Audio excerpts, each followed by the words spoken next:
anti-corruption.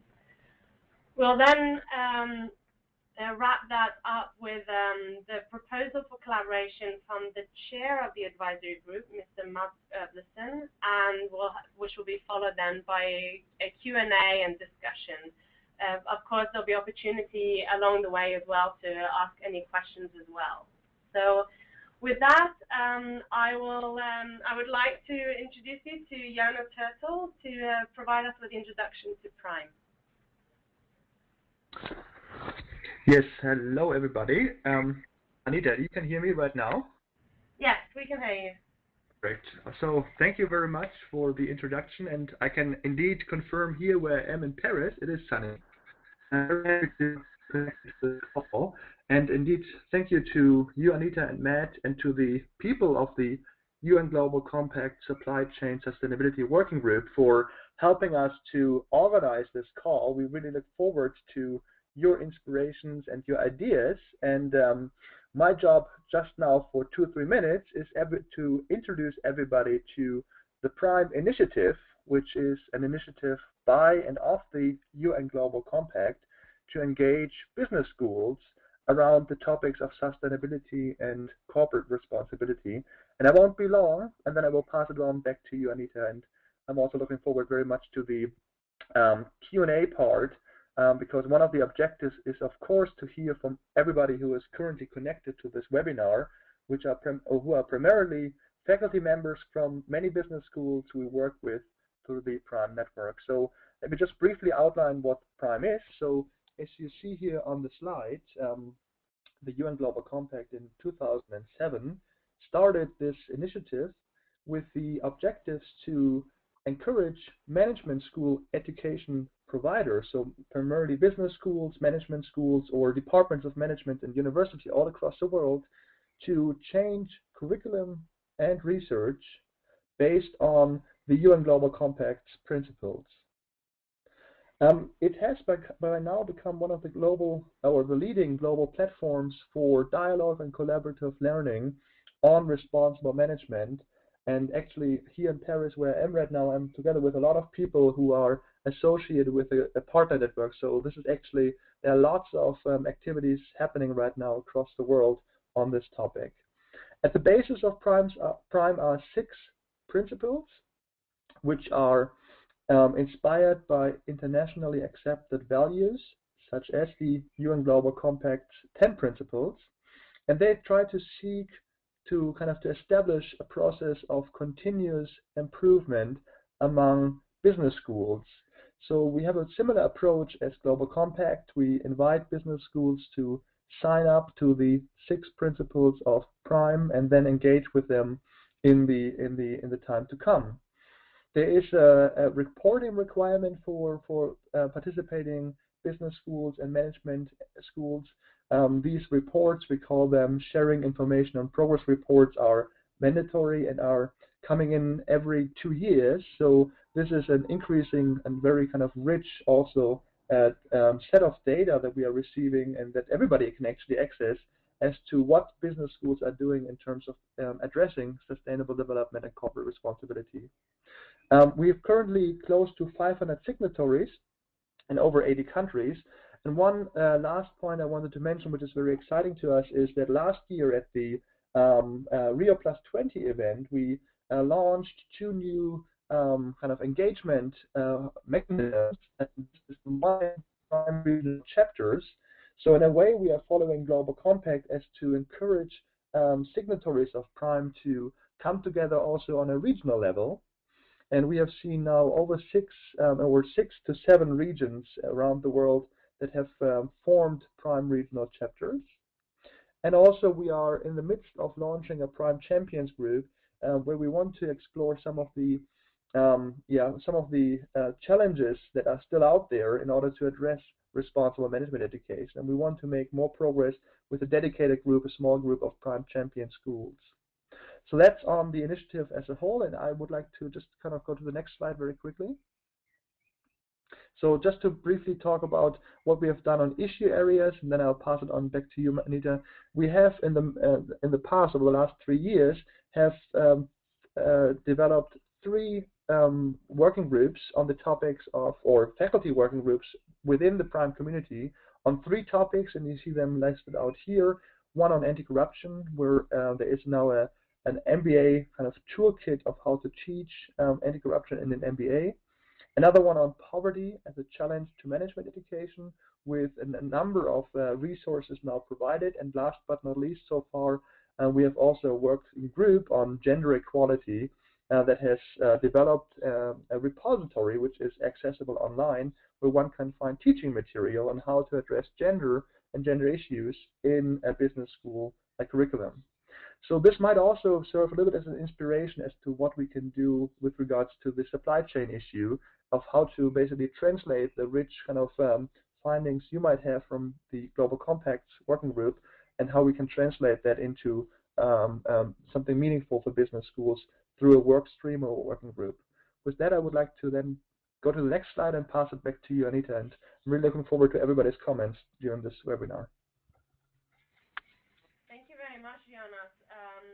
I don't know if anyone has any questions at this point. I don't see anything yet. So yeah, it's great to get that introduction there and to see some examples of how other work streams or issue areas in the Global Compact has already collaborated so heavily with Prime as well. So I'm just going to take a few minutes to explain a bit about why this work stream was established by the Global Compact, its objectives, and highlight some of its main activities. So just to start off by explaining that the Global Compact certainly does not want to duplicate work that has already been developed. Supply chain sustainability is an area that a number of companies, organizations, initiatives have already been addressing, and they've been developing guidance material. There exists a number of multi-stakeholder processes and practical tools, etc. So, in fact, what we found from our participants was that many of them were, in fact, overwhelmed by the existing material out there. So we found that there was some need in helping companies identify which would be relevant to them. We also found that there was a gap in high-level guidance for something that would assist companies just starting to look into supply chain sustainability and sustainable supply chain management systems. So we initiated this work stream in 2010, with the purpose of offering practical guidance on how to develop sustainable supply chain systems based on the values and principles of the Global Compact. Next slide, please. So here in front of you, you'll just see a list of the current Supply Chain Sustainability Advisory Group members. The Global Compact Office established this advisory group of participants and stakeholders to ensure that guidance material developed by the Global Compact is robust and addresses the needs of business. The objectives of the advisory group is to serve as a global reference across sectors on supply chain sustainability, work to ensure the availability of practical tools and resources, including guides, training, reference documents, recommendations, etc., and inform and advise on common issues and solutions for supply chain sustainability across UN Global Compact issue areas and issues of importance. So we do work to also ensure that we do cross over with other work streams in the Global Compact and are continuously collaborating with the other work streams of the Global Compact. Next, I would like to highlight just some of the key material that's evolved from the work stream, as well as some of the ongoing and future activities that look at key issues and dilemmas that companies have expressed particular concern over. So on this slide, I see there's a bit of an overlap there, so you'll have to excuse that. The Supply Chain Sustainability Practical Guide for Continuous Improvement was the first guidance material that was developed by the group in 2010 at the Leaders Summit. I'm pleased to say that it's still one of the most popular publications of the Global Compact, and the guide is intended to help companies, both those who are new to supply chain sustainability as well as those who are more advanced, to apply Global Compact principles throughout the supply chain and to integrate sustainability into their business strategies. We actually, the guide was meant to be very brief, but ended up there was so much to include in the guide that it became actually quite text heavy, and the following year, there was actually a call from companies to develop a brief guide for SMEs as well. The need for this was to make it more easily distributed, translated, and reviewed by smaller companies to help address the challenges that SMEs face in complying with existing and emerging regulations and expectations. So as you see, to navigate this complex terrain, we therefore developed, with the heavy support of Ford, actually, who did the first draft, we developed this two-pager to help SMEs take the next step forward. Next slide, please. We also developed this resources and practices tool in 2010, which acts as a one-stop shop for companies to make it easier for practitioners to search and find relevant information to assist them in the process of embedding sustainability issues in the supply chain. At the same time, the website allows organizations and companies to log in themselves and share information about their initiatives and resources. Obviously, the information that's posted on the website is vetted by the Global Compact and CSR Europe, who partners with us in the development of this tool. The website presents initiatives such as programs, codes, standards, etc., that companies can engage in, resources and tools to assist in the implementation of supply chain sustainability, and also practical examples by businesses demonstrating real-life examples of how companies have already developed sustainable supply chain programs. The articles are searchable by issue area, sector, region, and practice category. And as mentioned, it allows participants to register and submit articles directly to the tool. Last year, we also developed an online quick self-assessment and learning tool, which is very much based, and actually let me say this, a lot of our work is actually founded on the original practical guide. So this is sort of the foundation, the messaging there, the management process there that we recommend is sort of duplicated, or not duplicated, but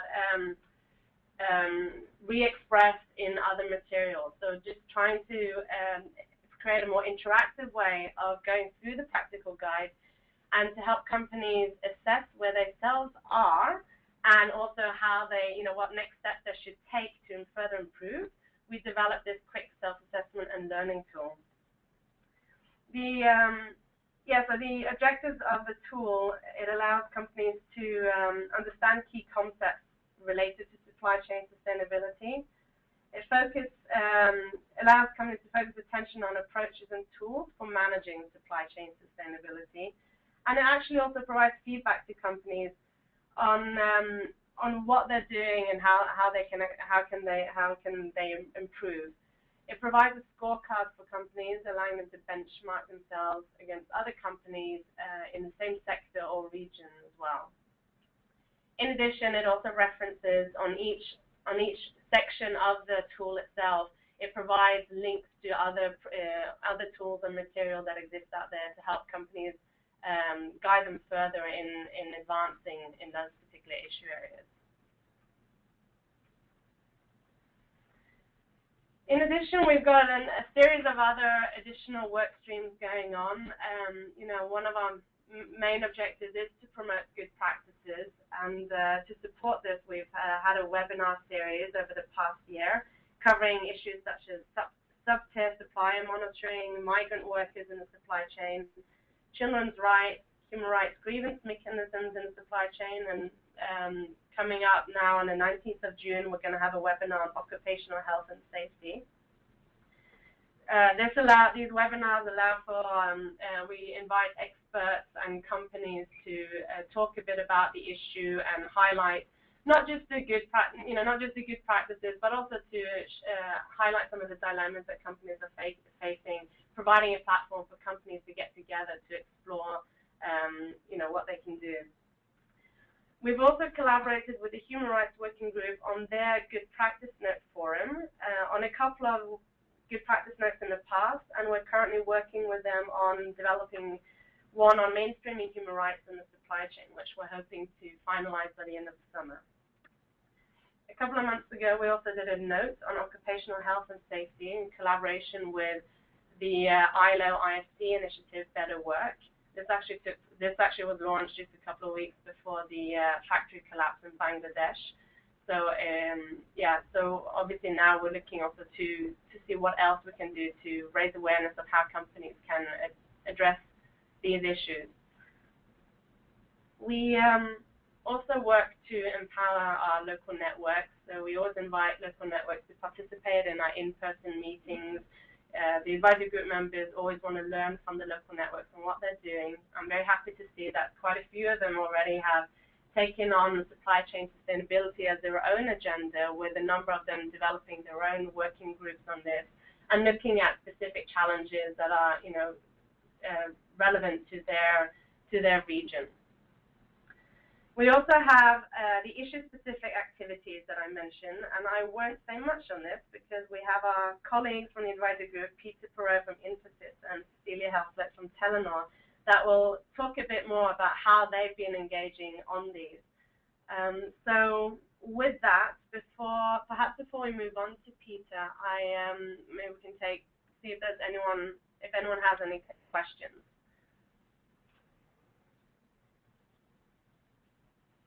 No questions? Okay. So perhaps then, Peter, if you're ready, we can pass it over to you.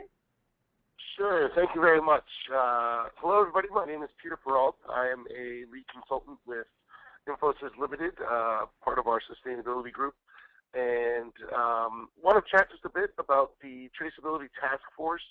This is an effort in alignment with everything that Anita has just reviewed, and we really are wrapping up phase 1 of the task force effort. So if we can go to the next slide, please. What the task force was asked to do was to first scope out what sort of effort needs to be put forth when addressing traceability within the supply chain. So for phase 1, we wanted to be able to define what work the task force was going to do in future phases. So first and foremost, we had to research and consolidate all the resources. There's a plethora of information out there covering a wide range of industries, a wide range of issues, and a wide range of commodities as well. So with that, we did our research, then we went and analyzed all that information and data and had to pick out what we thought the key issues were. To use a sort of business euphemism, we didn't want to boil the ocean. We wanted to focus on where we could make the greatest impact, where there was the greatest need, and then move forward from there. So we did that, and then we went about surveying the advisory group to sort of validate our findings and validate that we were heading in the right direction. And once that was completed, we conducted in-depth interviews with some leaders in the supply chain sustainability space, as well as some folks that are recognized for their efforts in traceability within the supply chain. We incorporated those findings and then sort of revised our scope based upon what we had found, then finalizing that into a pretty in-depth research paper and a presentation that we provided to the advisory group. Really, again, the end result coming out of that was recommendations for phase 2. Where does the task force move going forward? What type of effort do they want to put into it? What issues do we want to address? And what are the practical results of this effort that are going to be most helpful for companies and organizations looking at traceability? So next slide, please. In terms of the research, it was a group effort. BSR was involved, Nestle, SEDEX, obviously the Global Compact as well, and our team at Infosys. We surveyed far more than 40 sources covering 20-plus sectors of industry and business, and what we found was that the overarching categories that the Global Compact addresses, human rights, labor, anti-corruption, environment, all face various traceability issues, or all of those topics come up again and again, and there's a strong interrelationship between them. And so it's a challenge to say that there is an issue of traceability within the supply chain that is purely environmental in nature. It's always going to have some sort of impact on either labor or human rights, and the same goes for all the other categories as well. So we had to shift our approach. Initially, we wanted to try to neatly bundle these issues or matters into these buckets, but it doesn't really work quite that easily. So we had to make sure that we were prioritizing what issues we wanted to address and finding out what the key questions or key challenges were for firms and companies looking at traceability in their supply chain. What we discovered was that it really is highly driven by either industry or sector or by commodity, right? So specific issues and specific matters are what are driving this, and we'll get into a little bit more detail on that later in the discussion. But again, where existing policies or regulations are in place, that's where we're seeing the most activity, which is a pretty logical thing. Once you put somebody to the fire, then they're going to do what they have to do to make sure that they're in compliance. But there is a broader goal to enhance the transparency and collaboration between firms. We found lots of different organizations, such as those listed on this slide here at the bottom, that are working across different industries, but dealing with a specific commodity or a specific issue to provide greater transparency and to be able to have that assurance that firms are working in an environmentally and socially responsible manner. Important to note that traceability doesn't inherently mean physically tracing a product. There's some instances in certain commodities where that is nearly impossible to do, but you want to, at the very least, ensure that it's sourced from responsible companies and that it's properly handled and not being mixed in with other products that are produced in an unsustainable manner. So what we decided to do is take the definition of traceability, just to set a common platform from ISO, the International Organization for Standardization. And I won't go into great detail about that, but you can certainly look that up if you're not familiar with it. But then all these other existing standards do offer great insight into how to address traceability or how firms are currently addressing it. Again, I won't go into great detail with that. Probably a little more focused in this call on the overall recommendations of where the task force is moving forward. But as a point of reference, these are some great organizations that folks can go out and look at to find out more information and see how firms are addressing this. With that, can we go to the next slide, please?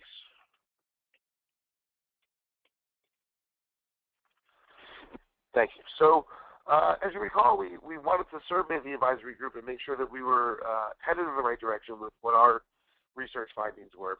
And here you see the various categories or issues that we had culled from the research that advisory group members recognized as being important challenges or current challenges that they're facing within their industry. Admittedly, we had a relatively low response rate on the survey, and we actually have part of our recommendations to expand that survey to a broader base in future phases. But it's clear that you can see conflict minerals was the runaway winner when it came to challenges that firms are facing. And then generally food and beverage, cocoa, and palm oil more specifically were also key commodities that a lot of the firms that responded are facing challenges with. And so we felt that at first perhaps we should look at those specific commodities, and we can go to the next slide, please, and try to come up with something specific around those commodities. So we followed up with interviews with firms that are dealing with those commodities on a day-to-day basis. And you'll see here the various companies that we did in-depth interviews with. Thank you to all those companies for providing us so much information and insight. And what we did with the interviews really was to try to pull out key themes that worked across the various commodities. I mean, obviously these firms represent a wide range of industries, but we also wanted to understand more broadly how these challenges are being addressed, what the issues are that they're facing, how why is this causing a problem for firms, and what can be done, how are they working across various sectors to address these problems. And what we found is, again, the strong legal requirements. Actually, we can go to the next slide, please. Here were some of the key themes. Traceability works the best where there's a high value of the commodity to whatever business it is that it's using it.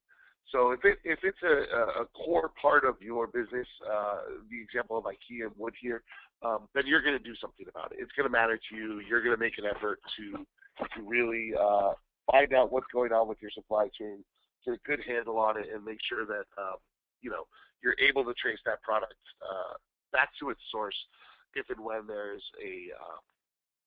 a question of what's going on with the supply chain around those key issues. Again, environment, anti-corruption, labor rights, or human rights. Also, legal requirements. As I said earlier, there is some legislation, the Lacey Act, relative to wood and the traceability of sustainable harvested timber, and the Dodd-Frank Act, which directly impacts minerals and conflict minerals, and the need for firms to be able to address that and to trace those back to their product source. There's also lots of global initiatives out there, like the Forest Stewardship Council, Electronics Industry Citizenship Coalition, Jesse, et cetera. And these frameworks are really what help drive action by different firms. And third, but certainly not to be overlooked, is operational benefits. When companies are finding ways to be more efficient, be more effective in their operations, they're saving money. Traceability becomes very useful as a cost control tool, and it provides a deeper understanding of their supply chain. It allows them to identify more sources or better sources, improved sources for their product, and avoid supply chain disruption. And also, they find a reputational benefit to providing traceability in their supply chain, and it's a brand differentiator. Next slide, please. So what does an effective traceability program look like? You'll see here, this actually graphic was provided by PSR, and it needs to be a collaborative scheme. It needs to be global in nature. Obviously, all of our large companies today are sourcing from a wide variety of places, lots of different regions across the world. And it's really being able to trace a product from its raw material source up through the supply chain. And you need to engage folks at every stage of your supply chain as well. Up through your second tier, indirect suppliers to your direct suppliers, then ultimately the company. Standards or certifications for, again, the source, the chain of custody, the process in which it's produced, and you need to be able to conduct audits, and then obviously there needs to be a place to store the data. That's another key thing, and that's why it's got to be collaborative in nature. You have to have a common platform for people to be able to work off of. You'll notice that certifying at the source is important, and that needs to be audited. But as you move up this pyramid through the supply chain, there's a chain of custody issue that's got to be addressed, and then random audits as well by certification bodies, third parties.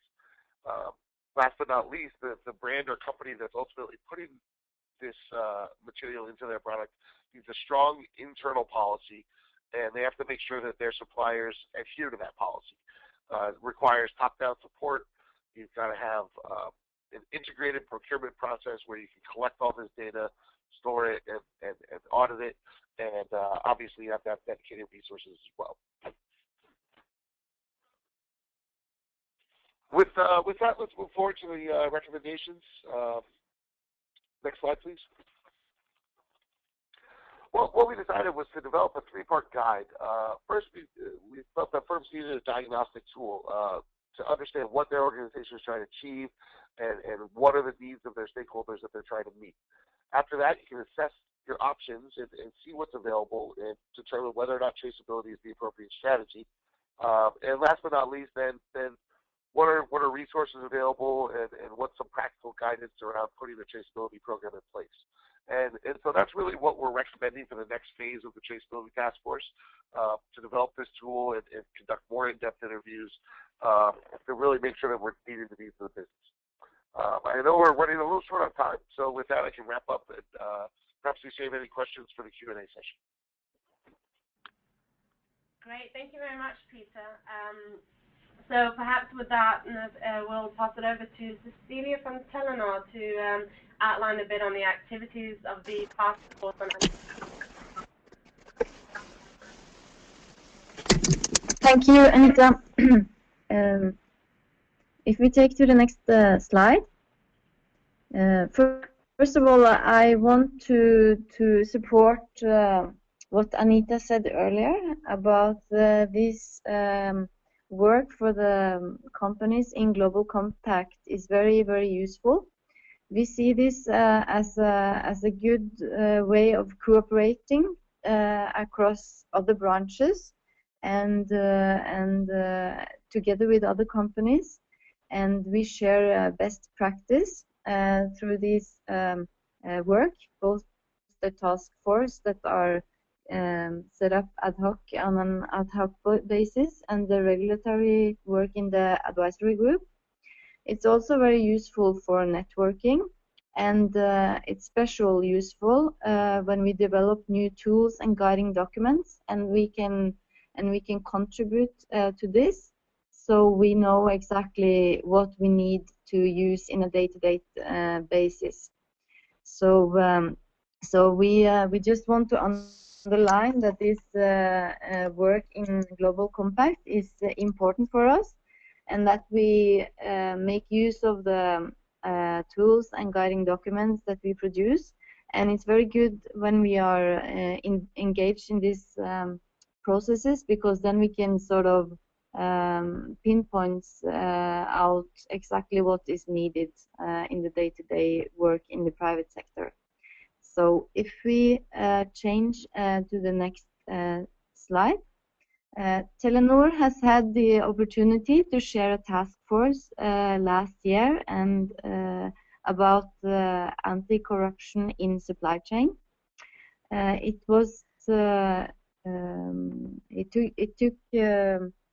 had several online meetings with the other advisory group members, and we started off to share some of our experience, because last year we had a specific focus on this in the Telenor group.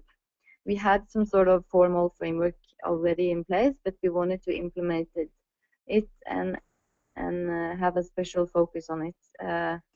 The way we do it is that we have added a bit of anti-corruption in the general work we do on supply chain. This involves both having good frameworks like codes and so on that all our suppliers have to sign up to, and then when we do the monitoring work, we follow up with the inspections and monitoring and risk assessment of the suppliers on anti-corruption. So many of our small and medium-sized suppliers or contracting partners, especially in high-risk countries, they have poor developed anti-corruption programs. So what we wanted to create was a new document that was very short, basic, and set up some sort of a quick guidance on how to set up an efficient anti-corruption program within the organization and how to monitor our own suppliers. So we wanted this to be short and basic and to the point, and it is special focus on the preventive work we do day to day, how to have good systems in place and so on, and not the reactive work, like if there is an incident and so on, and how to act, because that's probably followed up by other procedures and other people that are dealing with this. So if we take to the next slide. After several meetings with discussions, we shared some best practices from some companies, we decided to start to write the guide, and then the guide is has included examples of corruptions, and it deals with it sort of set up the business case for anti-corruption, and it explains about the legal risk, the financial risk, and the reputational risk that is involved in this regard. In addition, it has a chapter that set up what kind of internal requirements and policies and procedures that every company should have in place to sort of try to prevent corruption from happening. And it also set up how risk assessment and monitoring of our suppliers should be carried out. It has also a section on training and awareness, and transparency and communication, which is important in this matter. And it has a chapter on how to prevent corruption towards our supplier. So it sort of states how we should protect our company by contracts and ask our suppliers to follow the same high standards as ourselves. So it has some points on how we can adapt a risk-based approach and prioritize among many suppliers, and how we can sort of establish an opportunity for dialogue with our supplier. So we also encourage all to take collective action and training and awareness among others, and also sustainability as such, and especially anti-corruption, is an area where we don't compete with our own within our own industry. We are working towards the same goal. So the last chapter in the guide has included specific company examples, so we can see tools and codes that other companies have adopted to sort of inspire other companies to make some similar similar framework. It was very important for us to not duplicate the documents that are already existing in this era, especially the Global Compact documents. So we have made some references to all the other documents that are dealing with anti-corruption in supply chain.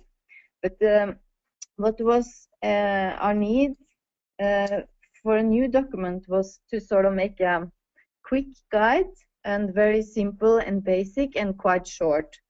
So it's now about 9-10 pages, I think. So it should be easy to go through, and a lot of our companies, they have supplier conferences and supplier training where they invite 100, maybe 200 supplier and do some sort of training and capacity building, and this is one way that we can issue the documents to our contracting partners, some sort of part of the training session.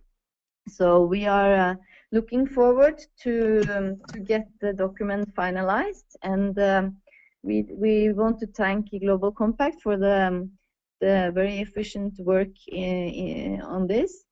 And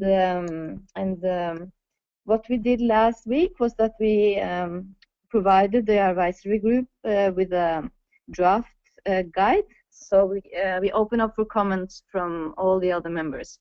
So in the end, we will find a document that all can agree on.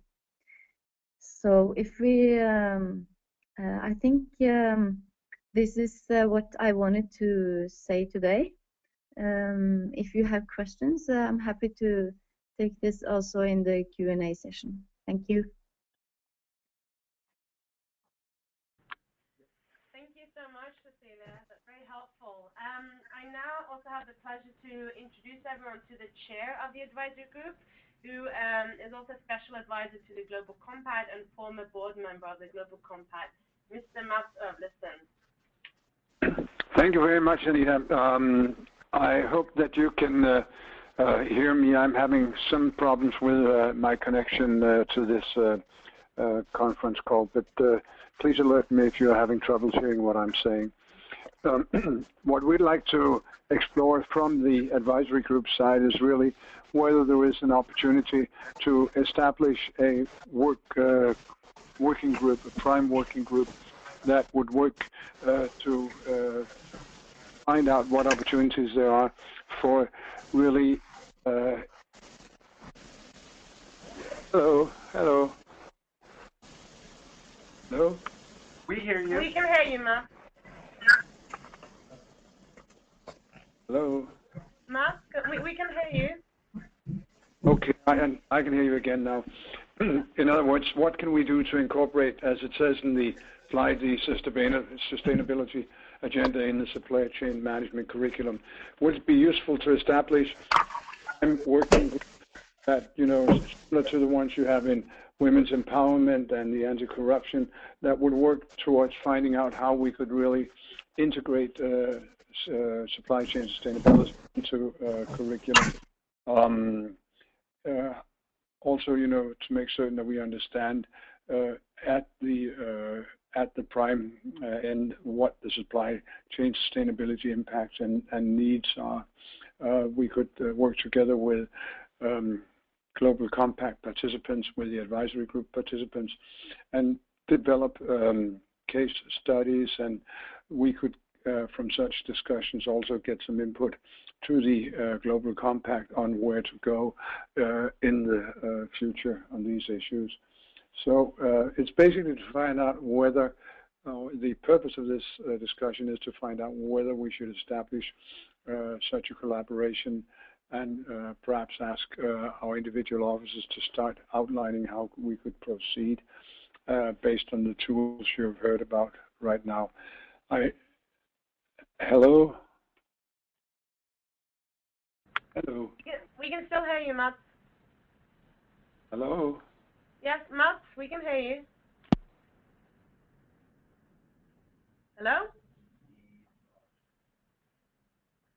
Okay, so it looks like we might have lost the connection with Mats Övlesen, but I think he summarized well the outlined proposal on a slide in front of you, which are just some suggestions, of course, not an exhaustive list at all, but just some suggestions of some of the things that we certainly would see as a value add to the work stream. And maybe now with the remaining time, and I'm sure if anyone has time to stay over the time, that would be great as well for opening up to the discussion. So members of the audience, if you would like to share discussion points or comments or questions, you can just put your hand up and I will unmute you. If you're not on the phone or if you don't have a microphone, you can also send through via chat, the chat function as discussed at the beginning, and we can read them off for you. So please just let us know if you want to share anything.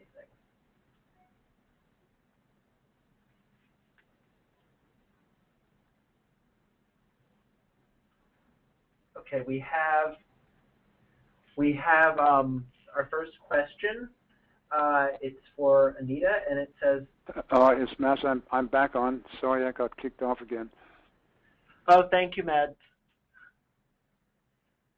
So we actually just opened up the discussion since you were almost finished. And so we have our first question, and it is, you have mentioned about emerging work on occupational safety related activity. Could you please elaborate on how, as a faculty, I can contribute? I have developed a model along with my father, which is a model for integrating quality, environment, health, and safety management systems requirements into a single document. Dr. Divya Singhal, I apologize if I butchered that a little bit, and it's from the Goa Institute of Management in India. So Anita, do you have any comments? Well, thank you very much for the question. I mean, certainly this is just an area that we've just started looking into, and we would certainly want to learn more about this model, and perhaps one way that we could sort of cross-collaborate here is also looking at your model to see if there's any way we can test this as well with the companies. I think also from the faculty perspective, you know, any research that's done on this, I mean, it's been, I think, you know, we all know that the issues that we are talking about here are not new issues, but it's certainly just a reminder that there's so many things going on that doesn't seem to be helping, so or working. So, you know, is there any work, academic work, that is taking place at the moment that could be tested by companies and maybe even do case studies on this? So that would be one way as well, and yeah.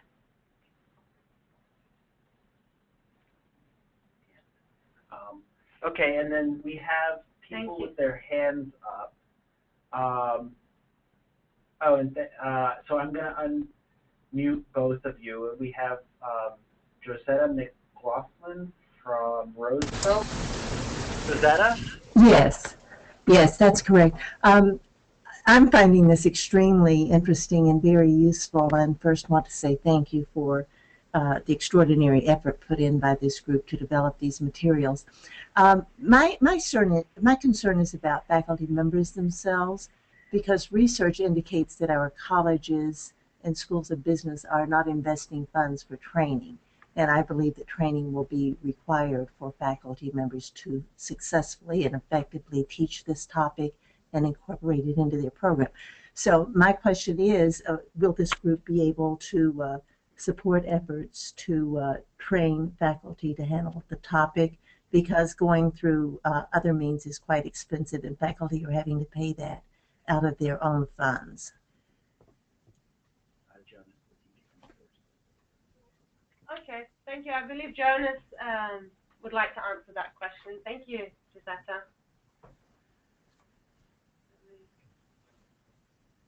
Jonas? Yeah. Hello, this is great. I am unmuted now. Yeah, thank you, Josetta, for the question. And so again, this is Jonas here with the PRME Secretariat. I also just wanted to briefly thank all speakers for your great presentations. And really what you outlined, and unfortunately you were cut off, is a great proposal. And just to again underline what is happening right now is basically the Global Compact working group has produced all these great resources, and we now on the other side from the PRIME community or within the PRIME community want to see whether this can and how this can be taken up. And this is definitely a two-way street. And so what Anita and Mats just pointed out is, so to say, the way that the working group can benefit from a greater collaboration with faculty members within PRIME, such as developing case studies, testing some of the assumptions, or even bringing in some other academic models. And Josetta, you just pointed to the other side or the other direction of this two-way street, i.e. you assume, and that I think I side with you there, that there might need to be some faculty development in order to get current faculty to a stage where they can actually incorporate some of the findings and some of the maybe very far outreaching findings from businesses in this working group. And I would definitely want to take that point up. And so if there are volunteers within this community right now that's on the call, they want to step forward to think through with us, i.e. the PRIME Secretariat, of how such a faculty development can work, I would definitely want to take that up as one of the objectives for such a work stream or working group within PRIME. Thank you very much. Thank you, Jonas. And so we had, so we have an additional question from Zhaohui Wu, I believe. Sorry if I'm mispronouncing, but it says, are there any is there any funding available from UNGC for research and practical initiatives? And is there any access to companies you are working with for faculty to collaborate? Okay, thank you very much for that question. A lot of the work that's already done, in fact, even by the advisory group members, is pro bono, so to speak. But of course, I mean, if this is, you know, if we see any proposals on something that would be worthwhile looking into more deeply, perhaps even like this, what Jonas and Josetta was touching upon, then, you know, we could certainly look into if there is any funding available. But I think initially it would be, you know, seeing if there are other options, alternatives available. But of course, also, you know, the call for collaboration also comes from advisory group members who've been raising this, that they wanted to collaborate more closely with Prime. So, you know, I'm sure that some of these companies will be willing to, you know, work more closely with with the faculty on specific issues. Thank you, Anita. And Jonas, did you want to add anything to this? Oh, sorry. No. So we have someone who's raised their hand. Shiv, try Patty. Let me just unmute you. Hold on. Can you hear me, Shiv? Hello?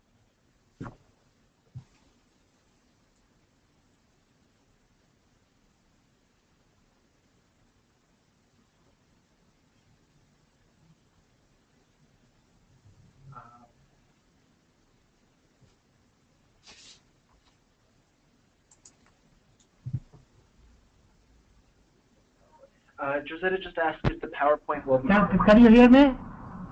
Yes. Yeah. Hi, this is Shiv from Dar es Salaam.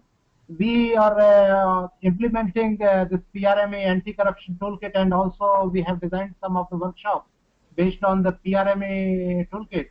So regarding faculty development, if there is anything, definitely we would like to volunteer, and we would like to collaborate for maybe a short course on faculty development, or maybe planned doctoral studies. So this is just to share.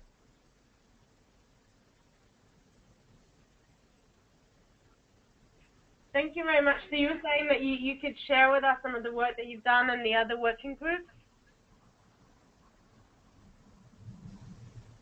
Sorry, Shiv, could you repeat that? We didn't catch your comment fully.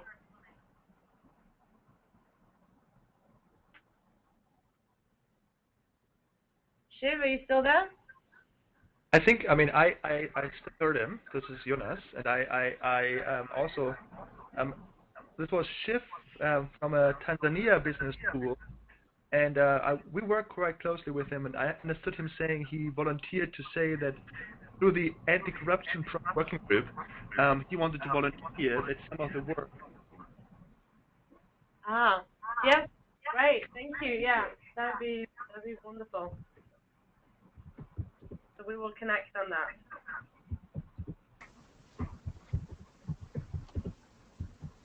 So obviously that touches upon another, another thing is not just creating a new working group, but also, the existing working groups in Prime as well. Obviously all these issues touch upon supply chain issues as well. So that would also be one way of collaborating is using the existing working groups as well to incorporate more of the Do we have any other questions?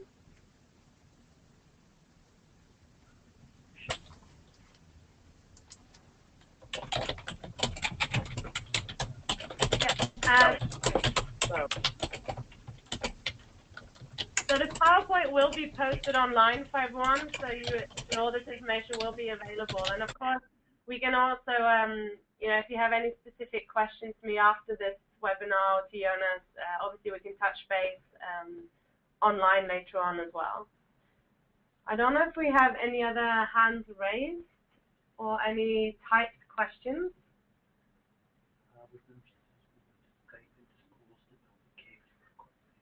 Okay, thank you. We have a question from Josetta. Would members of the task force be willing to Skype into schools to build a case for incorporating material?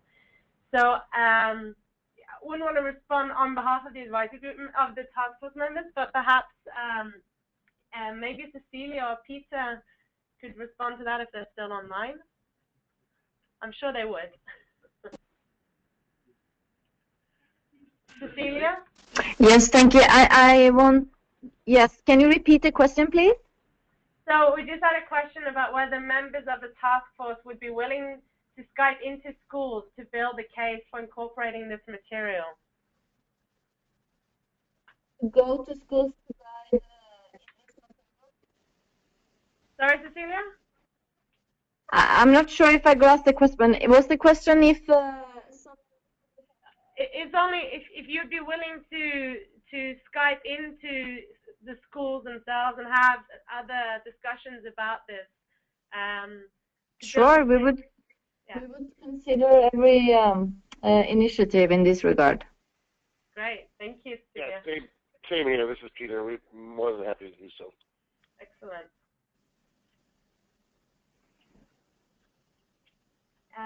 Other questions? Or hands raised?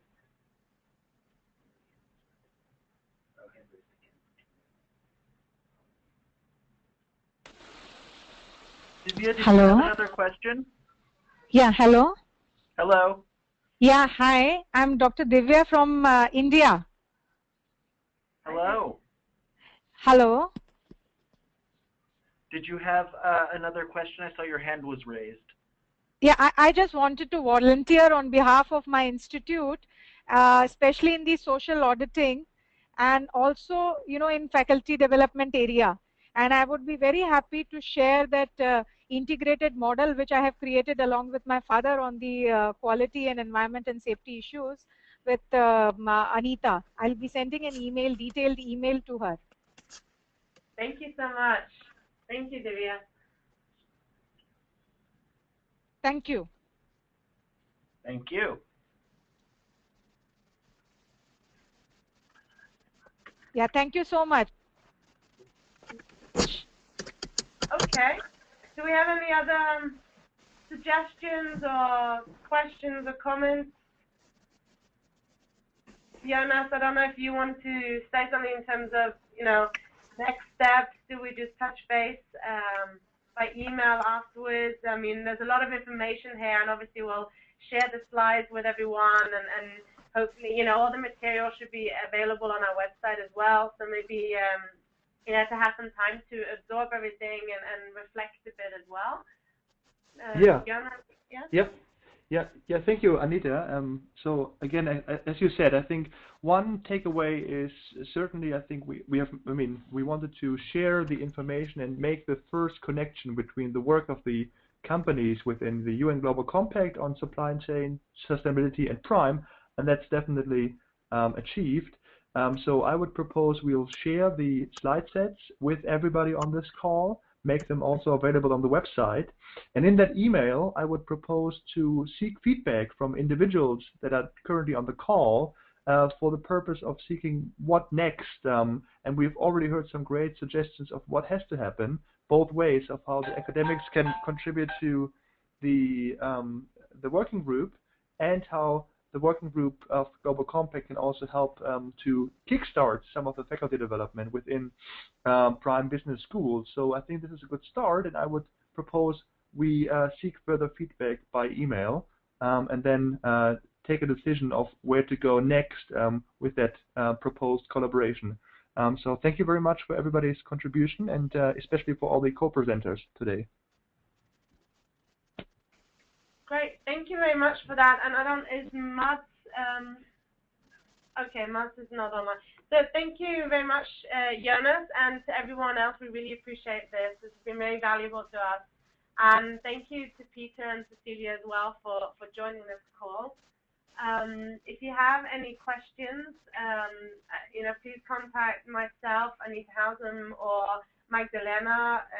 The email addresses are on the slide there, and then we look forward to future discussions on some of these topics. So have a great further day or evening wherever you are, and a great weekend. Thank you. Bye-bye. Thank you. Bye-bye. Thanks to everybody. Bye-bye.